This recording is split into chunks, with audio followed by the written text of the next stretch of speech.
Dedi itu tercetuslah gagasan kita menunggu saudara Mulyaman Haddad. Iya. Gitu. Iya. Kita akan beri surprise. Dia akan pulang. Gitu.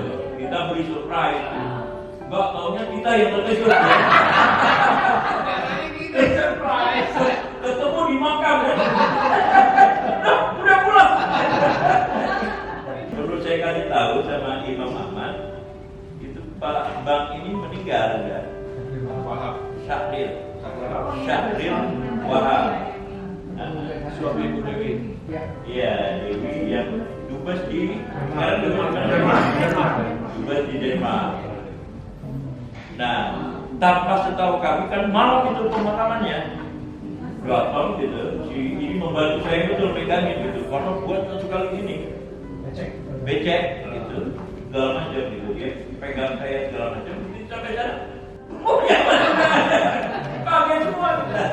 Oke, saya kira nanti terlalu panjang. Kita silakan Pak Mulyaman untuk ngomong apa saja tentang Swiss dan pengalamannya.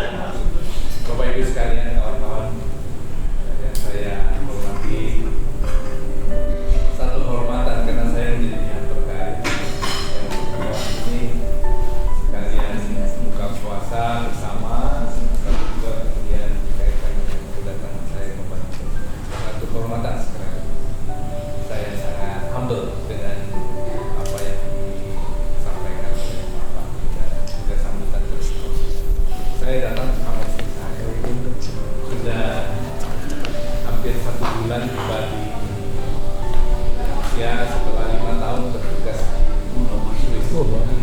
Saya bertugas di sana untuk 2 negara Swiss, Konfederasi Swiss.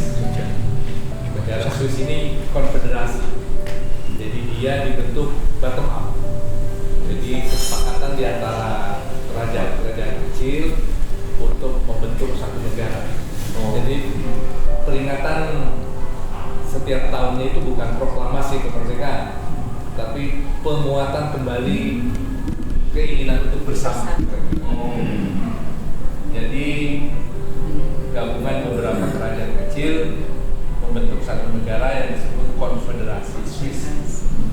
Jadi ada 26 bagian kecil, negara-negara kecil yang kemudian disebut kanton. Dan ini juga ada sedikit cerita terkait dengan Indonesia. Jadi zaman VOC itu banyak orang Swiss itu jadi mesin, jadi tentara bayar. Karena Swiss kan ada Swiss Army di Vatikan. Jadi banyak Swiss itu sebetulnya selain dia orang bayaran gitu, tidak hanya untuk bayaran perang, tapi bayaran Swiss Army itu bukan pisau ya. bayaran untuk membangun infrastruktur, jembatan dan nah, ketika zaman VOC, dia bekerja untuk VOC di Sulawesi salah satunya. Kemudian dia menikah dengan putri lokal, beranak pinak di sini, kemudian pulang ke Swiss dan kemudian menjadi tokoh politik penting di Swiss, dan kemudian disusul oleh peran anaknya yang keturunan Indonesia ini. Ya. Tokoh politik termasuk tokoh politik penting karena yang ikut mengikatkan diri membentuk satu negara Swiss. Jadi saya kira saya mencoba mencari kembali asal usulnya, tapi kehilangan jejak. Karena artinya tidak sampai hari ini tidak ada data yang cukup kuat untuk kemudian memperhasil hubungannya dengan Indonesia. Saya berharap mudah-mudahan dilanjuti, karena saya yakin mestinya ada, karena kemudian orang ini karena menjadi tokoh politik dan anggota parlemen Swiss pada waktu itu, dan bahkan termasuk yang mendirikan negara Swiss itu, kemudian beranak pinak dan kemudian bercampur dengan penduduk lokal di Swiss, dan akhirnya kita kehilangan jejak. Sebetulnya bang menarik juga. Dan saya juga menjadi dubes di negara kerajaan kecil namanya Liechtenstein. Ini betul negara Lilliput ya. Iya. Penduduknya hanya 40.000 orang. Tapi sekarang menjadi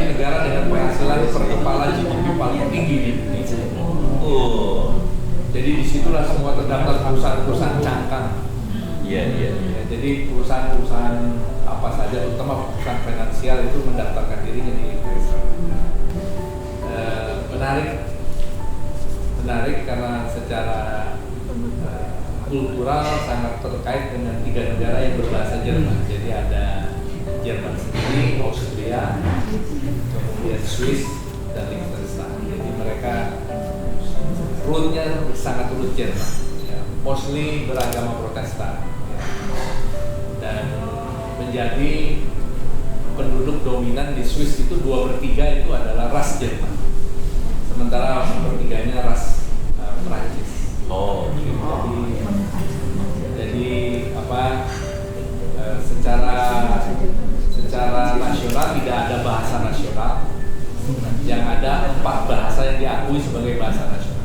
oh, Kemudian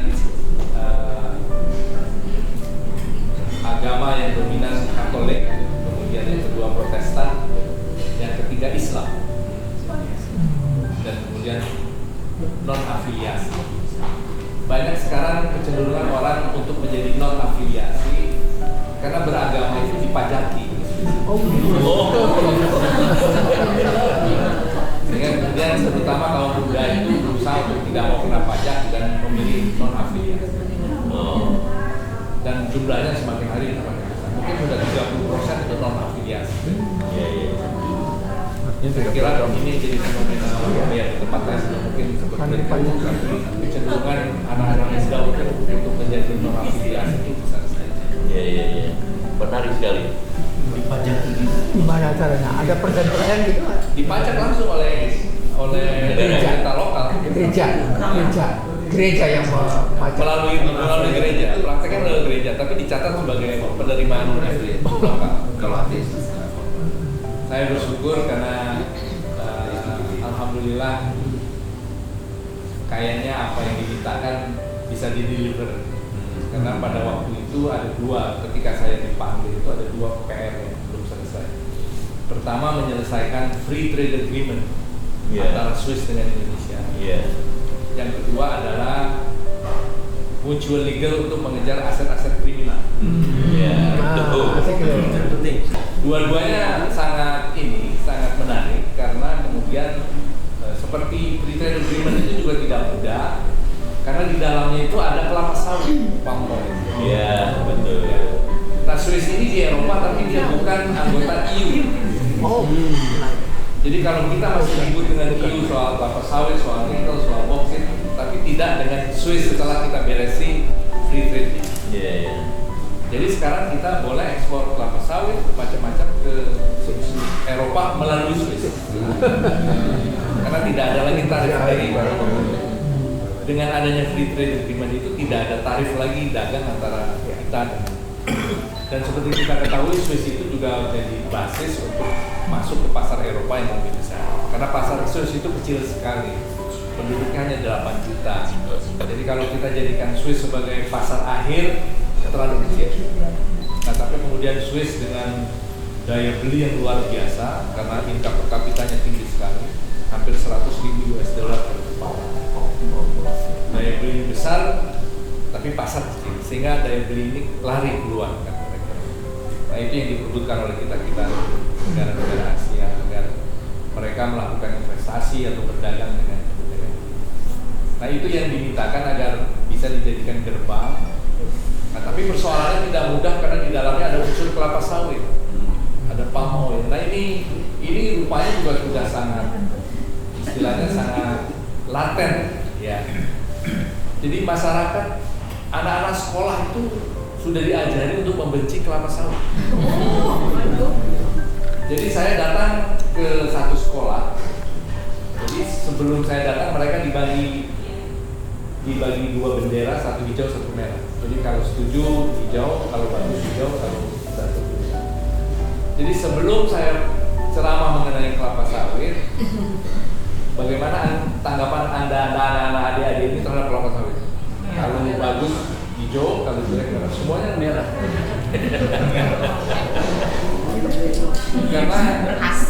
Karena isu-isu bahwa kelapa sawit itu merusak lingkungan, ya, tidak bersahabat dengan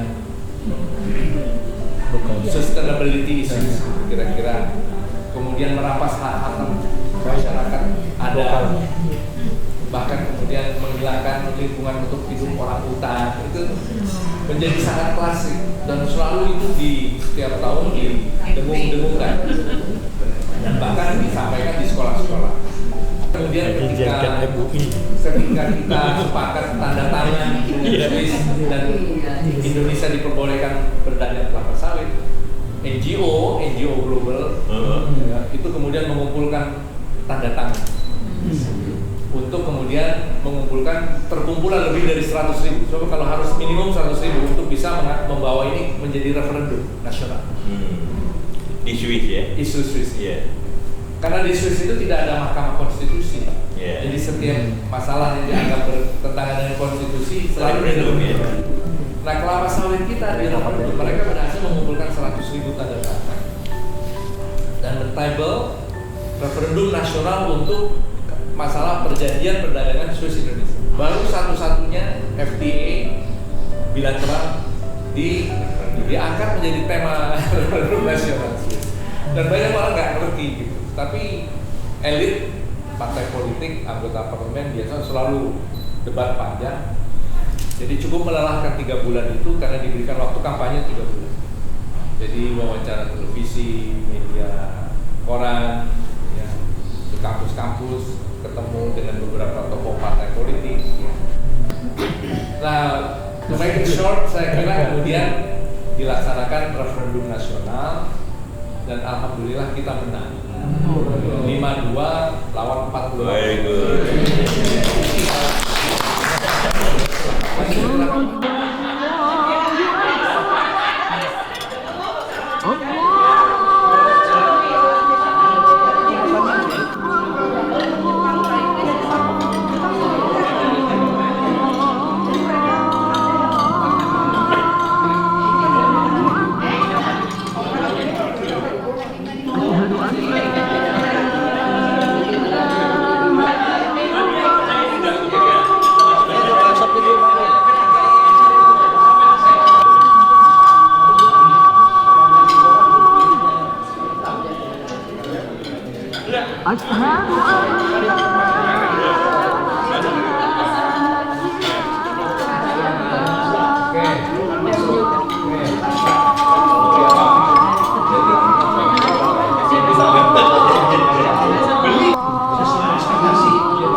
أشهد أن محمدًا رسول الله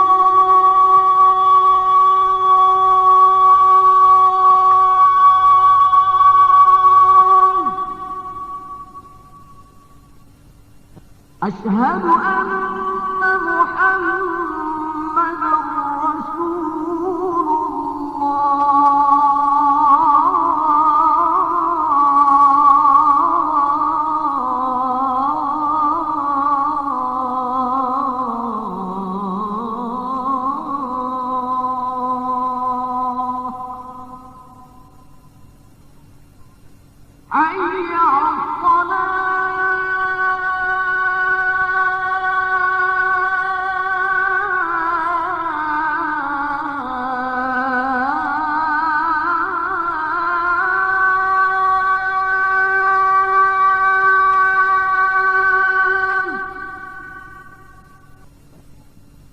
حي على الصلاة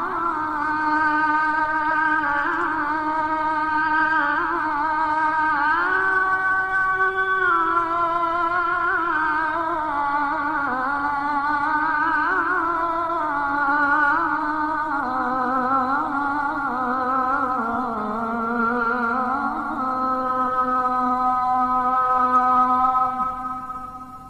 Jika setia ibarat detak jarum itu, masihkah ada rindu? Kepadaku juga arah petualangan ini, jalan pencarian hakiki. Juga di rahasia pantai-pantai tanpa satu isyarat kau tinggalkan, sedang dirimu sulit. kutinggalkan. Rindu itu harus berdasarkan cinta. Tak ada rindu bila tak ada cinta.